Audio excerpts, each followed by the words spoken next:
I can't tell you exactly how much money is enough in order for you to stop struggling or to stop feeling like money is tight, because ultimately that depends on where you live, how many people rely on you, and also the kind of lifestyle that you want to live.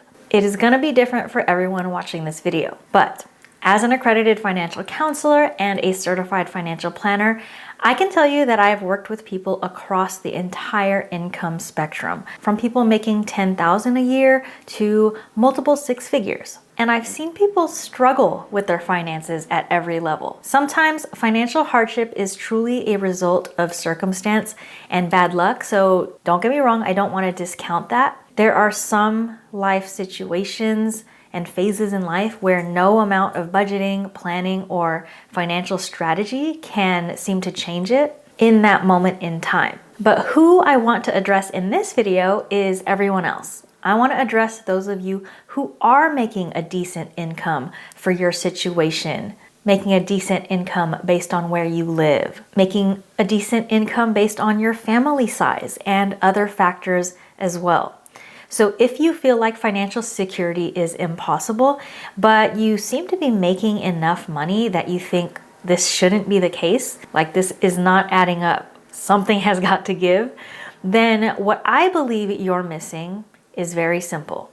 What you're missing and what you need more of is clarity. You need clarity on your income and your resources.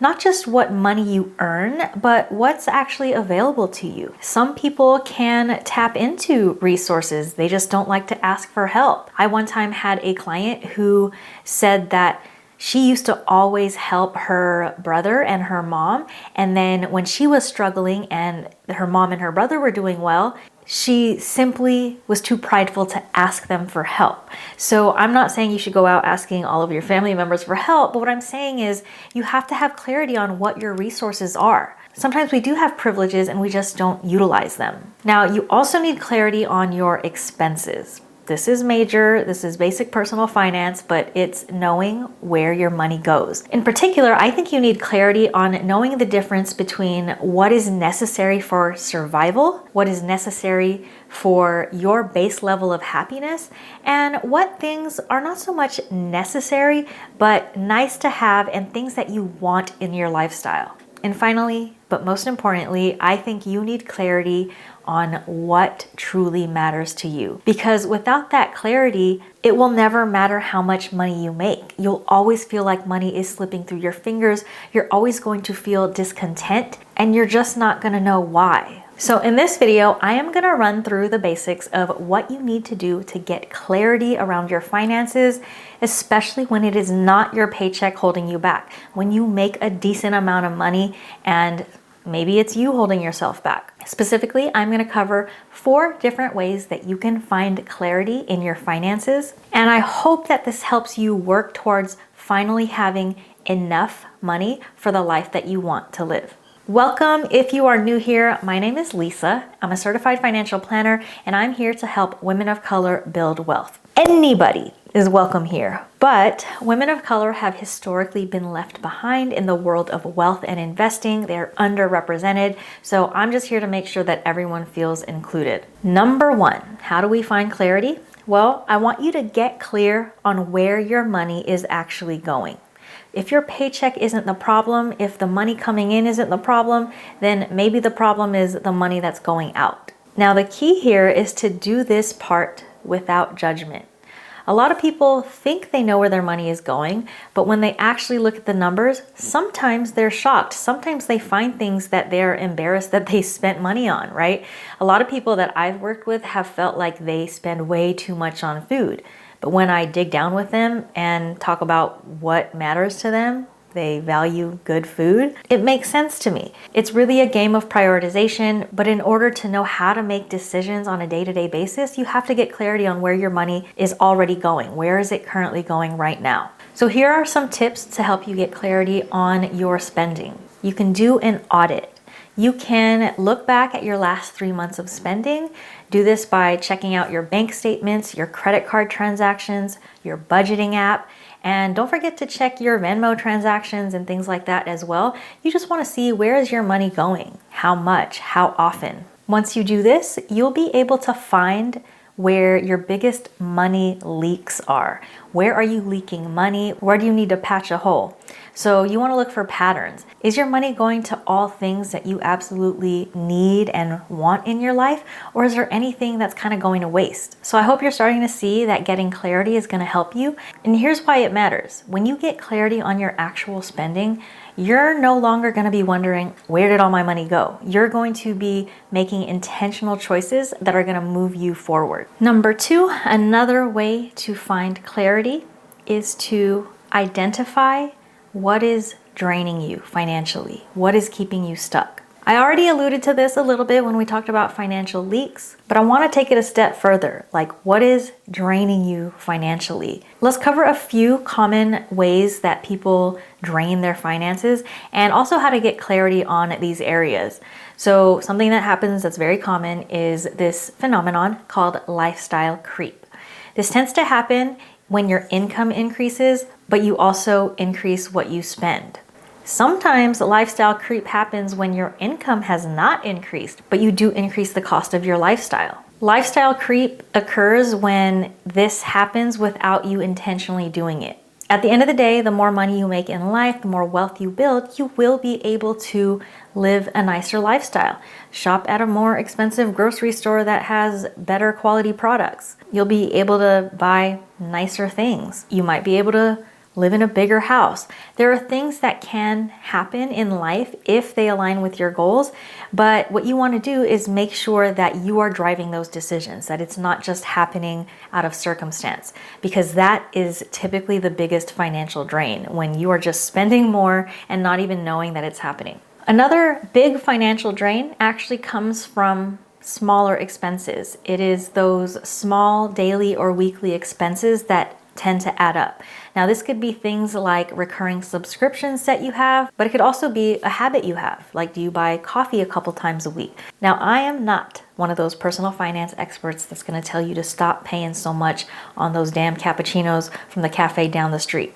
Because if that coffee at that cafe down the street is what gets you through the workday and brings you joy at the beginning of your workday, then I want you to include that in your budget. We just want to make sure that your income can support it without harming your path towards building wealth. If you're watching this video, or if you subscribe to my channel, then I know that you are here because you want to build wealth. The word wealth is in my channel name. And so if you want to build wealth, everything else that you do in life becomes a trade-off. You are prioritizing one thing over another. So the way I feel is like, go ahead, spend on what you want to spend, but just know that that is a trade-off on your other goals of building wealth. If you have the income to support it, you can do it all. If you don't have the income to support it, maybe you meet somewhere in the middle. Maybe instead of 3 coffees a week, you get 1. And then the more wealth you build in the future, you know that that's something important to you that you can increase intentionally, as opposed to that lifestyle creep we mentioned earlier. So keep tabs on those small financial decisions that tend to add up, and rather than try to eliminate them completely, you can make small decisions, small changes that can go a long way. All right, finally, high interest debt. This is a major financial drain. You want to identify whether or not you have high interest debt, and if you do, then I hope that you know there's a way out of it. It's just going to take some strategy. So high interest debt typically comes in the form of credit cards for most people, but it can also include some personal loans. It can include store cards. It can include payday loans. It can include a lot of things. Ultimately, you want to pay off all of your debt, but high interest debt can be a major drain. I won't dig too much into it, but if you have multiple debts, especially high interest debts within that list of debts, then definitely come up with a plan to attack the debt. I have a debt payoff spreadsheet that is free that I will link in the description if you don't currently have a plan to attack your debt. All right, let's keep finding this financial clarity.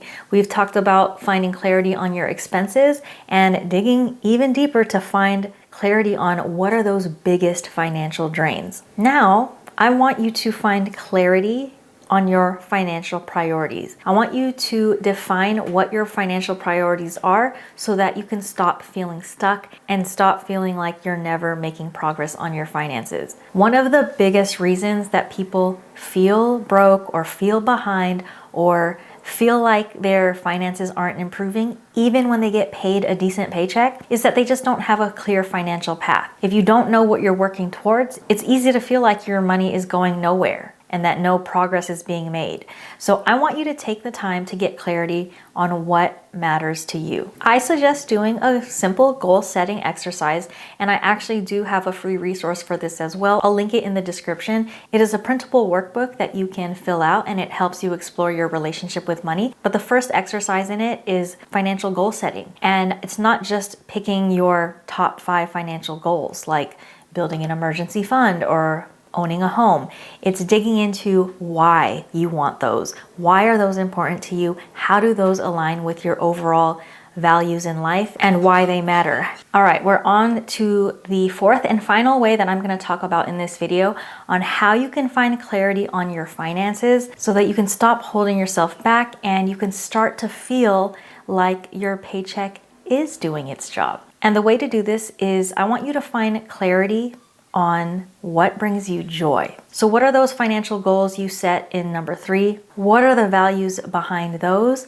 And within those goals, is there anything in there that you marked as important to you because it brings you joy? Now, whether or not you do have anything in there for your own joy and happiness, that's okay. It's something that I feel is important to include in your budgeting and in your day-to-day life, because if you aren't happy and if you aren't finding joy, then what's going to keep you on track to save and invest and do all of these financial goals? So here's what I mean by finding what brings you joy. Go back to number 1 where you got hyper-focused on your expenses and take a look. Which of these expenses, whether they are $2 expenses or $200 expenses, which of these really bring a lot of value and happiness into your life? If you did that exercise and you found that you need to cut some of your expenses, think about it twice before you cut it out and weigh it against how much value it brings to your life. I can speak from experience that there have been many times in my life that I started paying for something and I got into the habit of doing it and I couldn't even pinpoint why it was important to me. There was one time in my life when I was younger that I would get my nails done every 2 weeks. If I got a little chip on my nail, I would stress out because my nails weren't perfect. And the crazy part is, if you use your hands a lot, you wash dishes, you're always touching chemicals, like you're bound to chip a nail. But it bothered me so much that I just got into this habit of always doing my nails like every 2 weeks until I took a step back and I was like, I enjoy getting my nails done. I like having them done. It feels nice. My cuticles are kept nice and it's nice to have a color on my nails. So I liked that part of it. But then I had to dig into why am I doing this so often? Why do I freak out the second I break one nail? And I didn't really have an answer. And I kind of thought about it and I was like, I don't mind if there's 1 chip or 2 chips.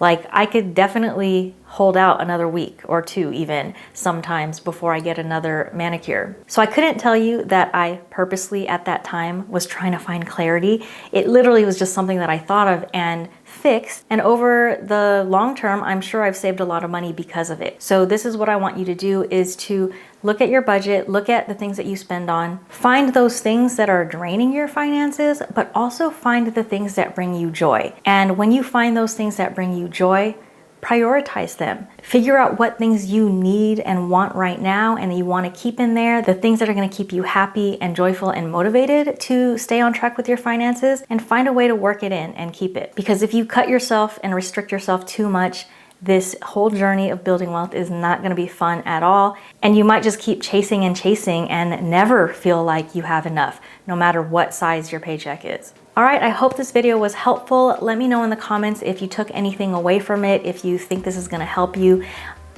I'd love to hear from you. And until next time, peace out.